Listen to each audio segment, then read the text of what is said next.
আমি যখনই কোনো কাজের একটা প্ল্যান করি এই প্ল্যান আমার একদম সাকসেস হয় না। তো আমি এটা এখন ছেড়ে দিয়েছি। চোখের সামনে যে কাজ আছে প্রতিদিন সেটাই অল্প অল্প করে একদম করে নিই, তাহলে কাজের পেন্ডিং হয় না। আর এখন ব্যালকনিটা আমি আজকে বাচ্চারা স্কুলে গিয়েছে, আমি ওদেরকে গেট পর্যন্ত দিয়ে আসলাম।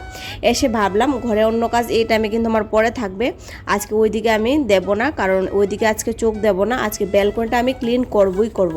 কি হয়েছে, কিছুদিন আগে একটা মানে বালতিতে, এই যে বালতির মধ্যে একটা বড় গাছ ছিল, তো সেটা উপর থেকে নামিয়ে মানে ভাবলাম ব্যালকনিতে রেখে দেব। তো এটা হুট করে ভেঙে গেল।